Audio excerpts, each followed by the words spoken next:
There are some killer deals at the Walnut Lake supermarket, but I'm not sure I'd buy anything in the meat department.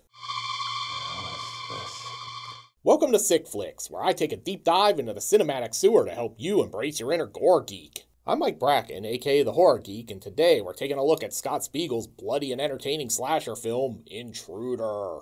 Released in 1989, albeit in a butchered R-rated cut that removed over 5 minutes of gore effects, Intruder was Spiegel's feature film debut. The young filmmaker teamed up with a pre-Pulp Fiction Lawrence Bender and Evil Dead pal Sam Raimi and Bruce Campbell to turn one of his short films into a feature.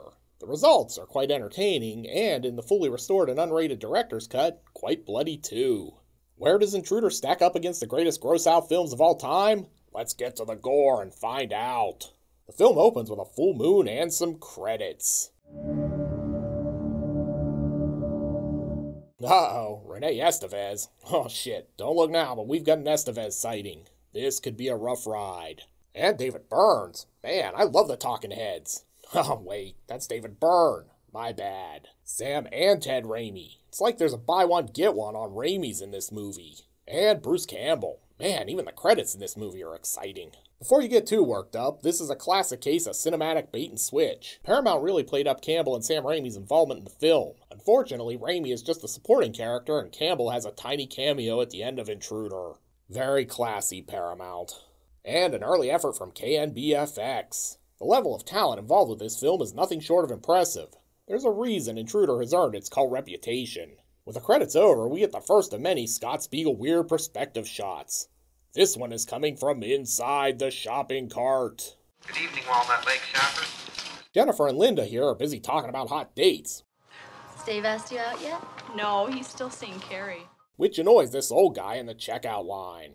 Am I interrupting something? And this is why we double bag the groceries. Okay. Nice job, Jennifer. The old customer here is actually EMIL SITKA, who worked extensively with the Three Stooges. After that disaster, we head outside, where Gone to See Corey Feldman's hanging out in the parking lot. Or maybe he's inside the cart too. Must be one of those Tesla self-driving carts. If you're wondering how the production found a supermarket to film in, here's the backstory. They rented this empty supermarket for their set, but there was nothing on the shelves, so they had to stock the store with expired items from a grocery store warehouse. Apparently, the smell got pretty bad. I remember the pet aisle. They had shelves and shelves and shelves of dog food, which spoiled during the course of the shoot, and it stunk to high heaven. As Jennifer checks out the last customers of the evening, she's greeted by Donnie Wahlberg. Who knew the bad boy and New Kids on the Block shopped at the Walnut Lake Market? Long time no see. Donnie, aka Craig, is Jennifer's ex, except he's not taking the ex part all that well. How come you haven't returned my calls? Dude has some anger management issues. Craig, this is no time. When is a good time, Jennifer, huh? A year from now, maybe 2? Donnie here is all like, please don't go, girl, but she's shutting him down step by step. Craig, I'm sorry about what happened. I really am. But as far as you and I are concerned, it's over. How many New Kids on the Block and boy band songs can I fit in this video? Place your bets now. It's $1.35 for the cigarettes. $1.35 for a pack of smokes? This really was made in the 80s. Craig apparently missed the class where they teach you no means no and escalates things by grabbing Jennifer. Listen, Jennifer, I've waited too long. You're hurting me! NSYNC then rushes to Jennifer's aid, but Donnie Wahlberg always was the toughest new kid on the block. Just leave it alone! And now we've got ourselves a Donnybrook down at the Save-A-Lot. Wahlberg is really hanging tough.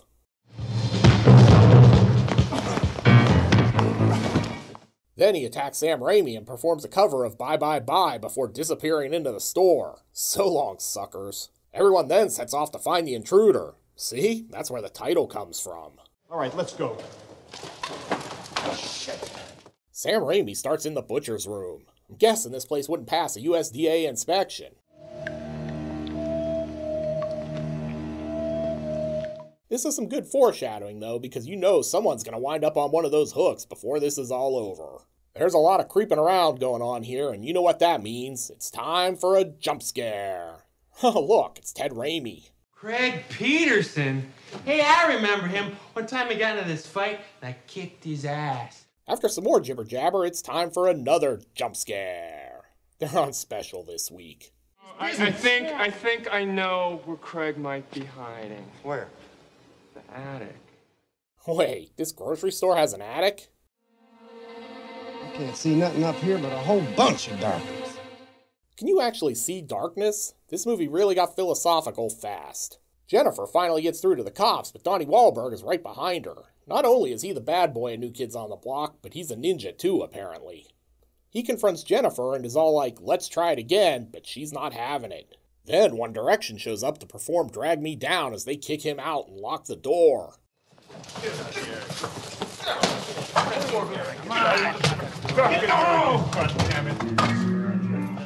Trouble's over, right? Roll credits and let's call it a day. Well, I think we have enough excitement for one night. Famous last words. And if things weren't bad enough, they're selling the store. Bill and I are selling the store. Does this mean we get a raise? No, it means you get unemployment. Bill lets everyone know that selling the store wasn't his idea, but you're still all jobless while he gets a fat check. Capitalism, baby. Later on, Jennifer gets a call. It's Craig again. This dude just can't take no for an answer. Hello, Jennifer. What do you want? She's standing there, so beautiful. I will say, this would definitely make a great intro for a song on Wahlberg's next album, though. Maybe it's a cover of New Edition's Mr. Telephone Man. Then it's time for some exposition, as Jennifer explains that she and Craig dated. Where's he been? Prison. Subtle shot there, Scott Spiegel. Real subtle. Why was Craig in prison? Because Craig was starting a fight. That's not surprising. And when they pulled Craig off of the guy, he was dead. He's lurking around in the background, but we get this shot instead. In the business, that's what we call a stinger. The phone rings again, and since it's been about 30 seconds since we had a crazy camera shot, might as well throw another one in here. And since we're on a roll, why not add in this under the floor cam perspective too?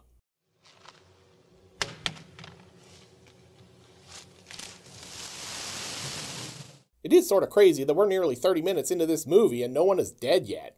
But trust me, business is about to pick up. Back in the stockroom, Dave here is going to open up the pills for Jennifer. What a hero.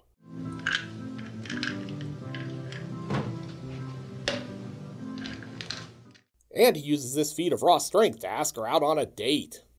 Listen, how about if we blow off everybody else and just you and I go out on Saturday? A hero and a stud. Now we slow things down for some more exposition. Craig's been dealing drugs and violent. I swear to God, if my brother hadn't hit him in the head repeatedly with a blender, he would have killed me. Really, this makes sense. He fell on hard times after New Kids fell out of vogue. And then it's break time, where Bill tells this completely inappropriate story. We get to the scene there, the first thing we see is this headless corpse laying right in the middle of the road, and they can't find the guy's head. Guy lost his head. Alright, settle down, Sam Raimi. I'm making the jokes here. Break time is interrupted by a visit from the cops. Good thing no one was dead or anything. I mean, they took their sweet-ass time getting here. Well, as I said, don't hesitate to call. Matthews? With the cops gone, Linda the cashier leaves, and someone's lurking around outside. So wait, there was a crazy guy here earlier, but no one walks her out? Yeah, good luck, Linda. Just scream if anyone tries to assault you. Naturally, Linda gets stalked. Who's there? And we get our first kill. And man, is it underwhelming. He's slashing prices and throats. I mean, at least that's my assumption since we don't get to see it. At least we get a nice segue to the next scene, I guess. Bill hears a noise and heads out to explore, which seems like a really dumb idea. He's creeping around outside and wanders right into this jump scare. Then he catches Wahlberg trying to peep on Jennifer. They fight it out, and eventually it's hammer time. Back inside, this dude's taking a break. Well, I'm out of a job soon, so no reason to stop drinking mid-shift now. With our killer now back inside, it's finally time to get down to business. Danny's the first to go, getting his eye impaled on the wrong end of this receipt spike. Lucio Fulci approves. Man, he wasn't joking. I've run the numbers, and this place really is in the red. Back downstairs, Jennifer has a breakdown. Lucky for her, David is there. Wait. Hey, no making out on the clock. Let's check in on Ted Raimi. He's hard at work. Ted's character might not be the sharpest blade in the set, but his head makes for a great knife block.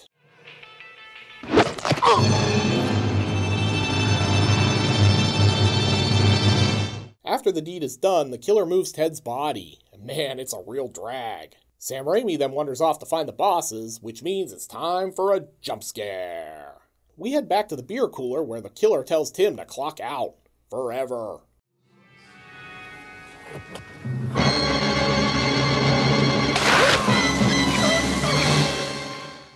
It's Miller time.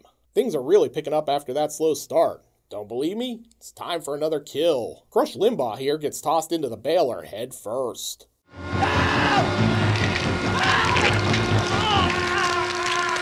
Talk about sinus pressure headaches. There's no time to catch your breath though, because now our killer is after Sam Raimi.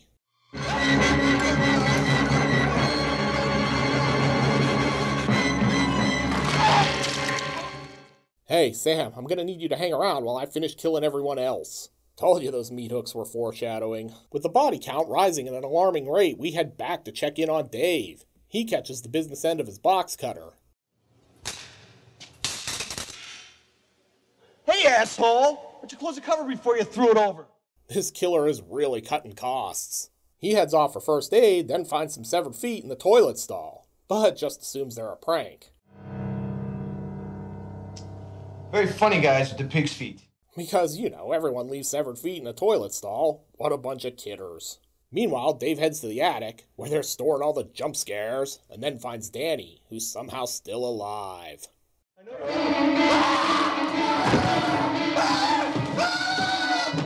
He gets hit with a cleaver, but that's the least of his worries. He may have a hot date with Jennifer lined up for Saturday night, but first he's got a meeting with the bandsaw on one of Intruder's most infamous scenes.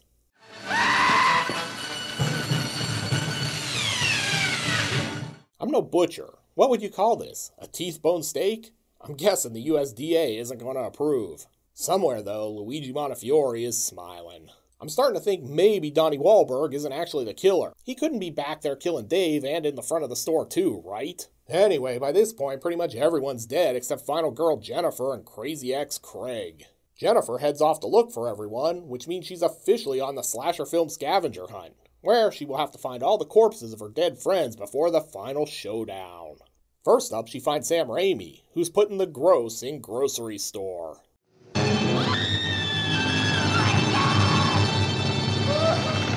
She flees and arms herself with a meat hook. Too bad she didn't notice Dave's behind her, but it's easy to miss him because he's half the man he used to be.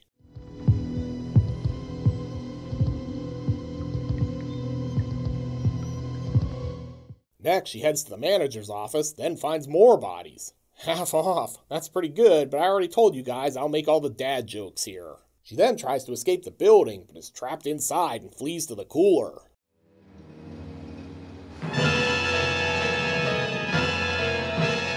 Say what you want about Dave, but the dude always keeps a cool head in any situation. Back at the front of the store, Craig shows up, and gets hit with a meat hook for his troubles. Let me go! I'm getting a strong he's not the killer vibe here, which is confirmed when Bill shows up.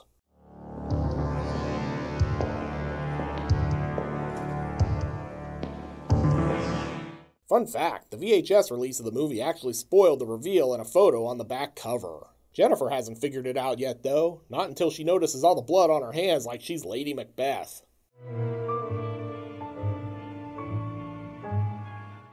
With the jig up, Bill chases her across the checkout lanes. I'm sorry, sir, this is the 10 body parts or less line. So, you may be wondering why Bill killed everyone. We'll let him explain in his Scooby-Doo moment. Don't you see? I'm just crazy about this store. Jennifer isn't going down without a fight, so she nails Bill with a bottle and flees, only to hide in a place where she's totally trapped. Good work. It looks like Jennifer might make it, but her nosebleed gives her away.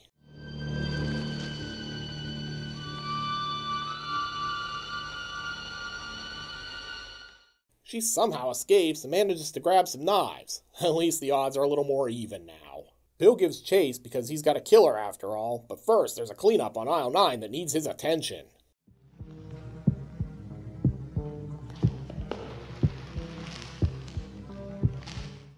clean store is a happy store. After some cat and mouse, she flees again, but can't break the glass to escape. Then the delivery guy gets it just for good measure. Help me! Someone!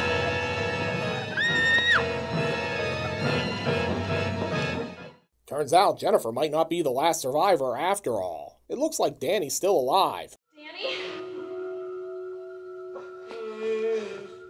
Oh, it's a fake out. Help me! Somebody help me! Nice work, Jennifer. As she again runs for her life, she finds Craig, who's suddenly sensible. I got in here through the bathroom window, and that's how we're gonna get out of here. Craig and Bill then square off. Bill beats him with a severed head.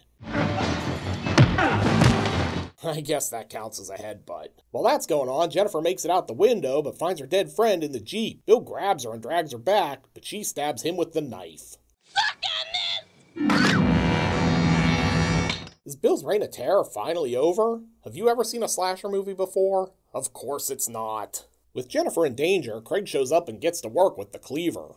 Oh, Craig here is cutting something, but it's not coupons, that's for sure. Maybe they can make him the new butcher at the market. I hear they've got an opening. Then officers Bruce Campbell and Lawrence Bender arrive. They cuff our survivors, convinced they're involved.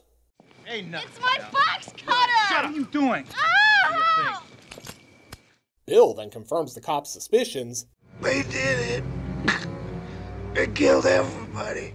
Giving us quite the twist ending.